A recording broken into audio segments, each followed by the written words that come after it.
Ya, di sini nomor 1 berjemur di lapangan basket pukul 12 siang karena mengobrol dengan teman. Nah, di sini ada macam-macam ya. Hukuman ini perbuatan itu salah karena mengobrol di siang hari. Hukuman, konsekuensi, hukuman dan hukuman. Jadi ada 2 konsekuensi dan ada 6 yang berpendapat bahwa ini nomor 1 adalah hukuman. Ya, kita kunci ya jawabannya. Sekarang yang nomor 2, lari mengelilingi lapangan basket 2 kali karena terlambat hadir di sekolah. Jadi siapa yang bisa tuliskan jawabannya? Siapa tahu hukuman atau konsekuensi ini? Yang nomor 2. Naiki saja tulis di kolom jawaban tak. Hukuman, ya silakan Ibu. Nah, kita tulis di kolomnya, itu merupakan hukuman.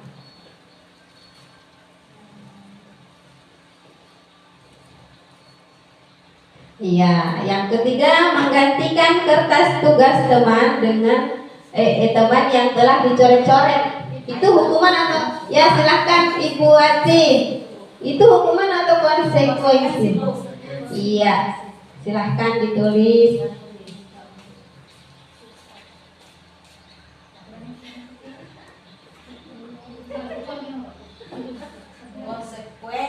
Konsekuensi.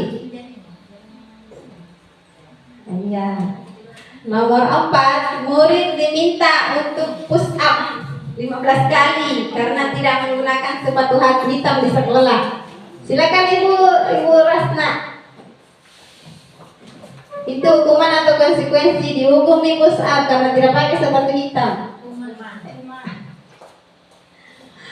Kejadian. Iya, merupakan hukuman. Ya, nomor 5, membersihkan tumpahan air di meja tulis karena tersenggol pada saat belajar. Hukuman atau konsekuensi? Silakan Bapak atau Ibu. Bapak guru yang hebat. Di sini semua guru-guru yang hebat. Mudah-mudahan saya membawakan materi dengan baik yang mudah dipahami. Lari masuk spirologi.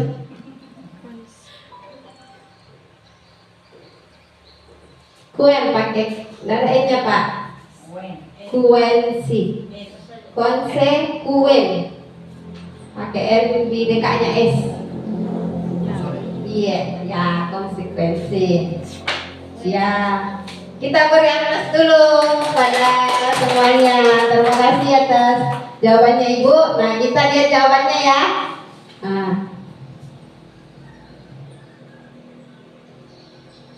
Iya, benar sekali yang di atas yang beragam. Nah, di sini yang pertama itu adalah hukuman.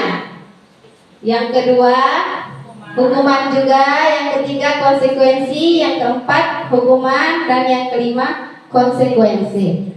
Ya, apa sudah dimengerti sedikit perbedaan antara konsekuensi dengan hukuman? Sudah, oke. Nah, di sini pengertian restitusi. Restitusi adalah proses menciptakan kondisi bagi murid untuk memperbaiki kesalahan mereka, sehingga mereka bisa kembali pada kelompok mereka dengan karakter yang lebih kuat. Nah, ini tadi ada yang di halaman bilang murid dapat menyembunyikan kesalahannya. Jadi saya skip saja ya, Bu. Tadi sudah ada di halaman pertama.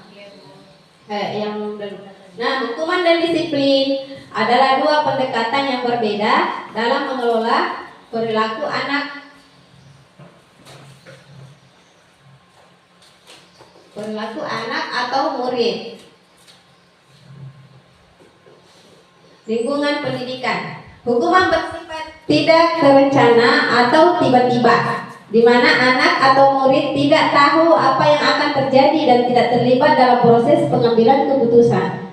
Hukuman ini bersifat satu arah, dengan pihak guru memberikan hukuman tanpa melibatkan murid dalam kesepakatan atau pengarahan sebelum atau sesudahnya. Hukuman dapat berupa fisik atau psikis dan seringkali membuat anak merasa disakiti oleh tindakan atau kata-kata guru. Di sisi lain, disiplin dalam bentuk konsekuensi adalah pendekatan yang lebih terencana dan melibatkan kesepakatan. Konsekuensi telah dibahas dan disetujui oleh murid dan guru sebelumnya. Umumnya, bentuk-bentuk konsekuensi dibuat oleh pihak sekolah dan murid sudah mengetahui konsekuensi yang akan mereka terima jika melanggar aturan. Konsekuensi biasanya didasarkan pada data yang dapat diukur, seperti ketika murid tidak menyelesaikan tugas tepat waktu atau terlibat dalam perilaku yang mengganggu pembelajaran. Pentingnya konsekuensi adalah bahwa mereka memberikan murid kesempatan untuk memahami dan memperbaiki perilaku mereka. Guru senantiasa memantau murid untuk memastikan aturan dan konsekuensi diikuti. Ini menciptakan lingkungan yang lebih terstruktur dan mendidik, di mana murid belajar tanggung jawab dan konsekuensi dan tindakan mereka. Nah, kita masuk pada keyakinan kelas. Keyakinan kelas adalah salah satu disiplin positif yang bisa kita terapkan dalam membangun budaya positif di kelas. Nah, ini keyakinan kelas kita bisa buat di kelas. Kita bersama berkolaborasi dengan anak-anak, kita membuat keyakinan kelas di kelas. Adapun perbedaan dari keyakinan kelas dengan peraturan kelas itu beda. Kalau peraturan itu kita buat sendiri. Kita yang harus menuntut anak harus begini, harus begini, harus begini. Tapi kalau keyakinan kelas kita sepakati dengan anak-anak.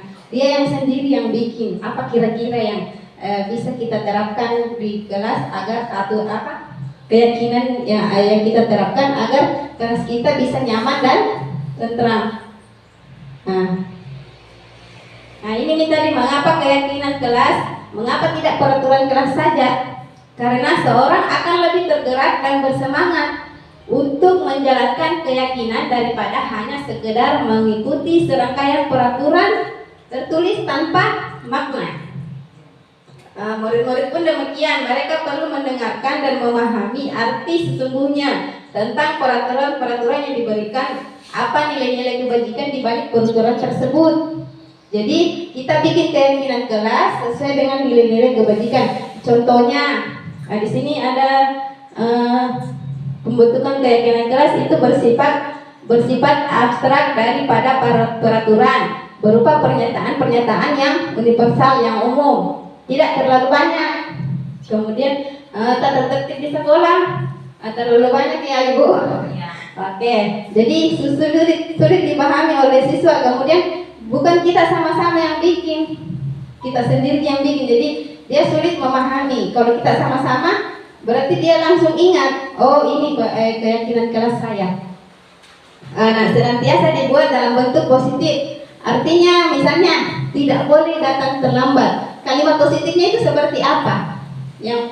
Yang bisa masuk di nilai kebajikan. Misalnya tidak boleh datang terlambat, kita ganti dengan datang tepat waktu, ya. Tidak boleh buang sembarangan sampah.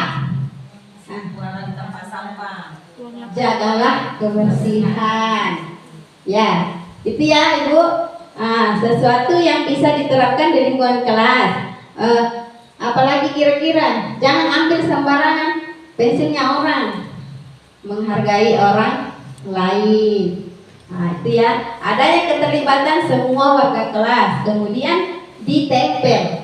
Jadi setelah saya berikan materi ini, mungkin ada di benaknya Ibu membuat keyakinan kelas di sekolah ya, di kelasnya masing-masing, supaya anak-anak juga bisa terlibat, ya. Dia bisa mengingat keyakinan kelas yang mereka buat sendiri. Dia pasti merasa malu, saya dibuat sendiri, masa saya yang langgar aja? Iya. Ya, inilah tadi langkah-langkahnya. Tanyakan pada murid tentang masalah dan harapan di kelas. Kita tanyakan dulu, apa kira-kira yang kita bisa bikin di sini? Apa kira-kira keyakinannya? Apa kira-kira? Itu nih biasa tuh ada bilang, Tidak boleh datang terlambat Ibu. Nah, kita beri dulu kebebasan menulis apa-apa. Pakai ini biasanya sticky note supaya bervariasi, kelihatan lebih menyenangkan. Nah, ditempel. Nanti kita yang kasih dalam kalimat positif, ya. Kemudian di situ nih kita dari pendapatnya siswa kita ambil kesimpulan dari ide murid. Ubah ide murid menjadi keyakinan kelas. Tanda tangani kontrak. Lihat bersama poster kontrak keyakinan kelas. Artinya lakukan refleksi secara rutin terkait kontrak kesepakatan kelas yang sudah disusun. Tanyakan siswa terkait perkembangan aturan dan tentukan adakah yang perlu diubah atau diperbaiki. Nah, setelah jadi kita revisi lagi dengan siswa. Apakah yang bisa ditambahkan atau diubah atau dikurangi? Nah, refleksikan bersama dalam kurun waktu tertentu.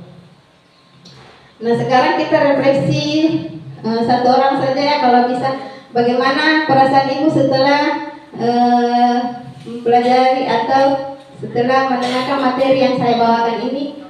Silahkan Ibu satu orang merefleksi materi yang apakah ada menambah wawasan Ibu Bapak sekalian atau bagaimana? Ada yang bisa merefleksi? Silakan Ibu. Ya. Ya baiklah, saya akan merefleksi materi yang tadi diberikan kepada Ibu. Pertama itu yang kita ketahui tentang adanya kegiatan yang dilakukan anak, yaitu kerjasama. Kedua tentang memberikan hukuman dengan konsekuensi. Sekira itu materi tadi, ditambah lagi kegiatan apa yang harus dilakukan di sekolah supaya anak-anak tidak diberikan hukuman. Kedua, bagaimana cara anak-anak membuat keyakinan sendiri supaya tidak terjadi apalagi tadi yang diberikan kepada Ibu tentang hukuman dengan konsekuensi apa? Ya, itu. Sekira ada contoh-contohnya bilang kita lakukan kegiatan ini, anak-anak diberikan hukuman, ada diberikan ini, anak-anak diberikan ini supaya bagaimana anak-anak bisa mengetahui bilang ini hukuman, ini bukan hukuman. Sekira itu tadi Bu yang saya yang saya ketahui tentang pembelajaran refleksi tadi. Mungkin ada yang mau menambahkan? Ya, terima kasih atas refleksi Ibu Wati Salam, sangat baik. Oke, untuk mempersingkat waktu saya mempersilahkan teman rekan saya Ibu Sunarti SPD untuk memberikan materi selanjutnya tentang posisi kontrol 5 kebutuhan dasar manusia dan segitiga restitusi. Oke, silahkan Ibu.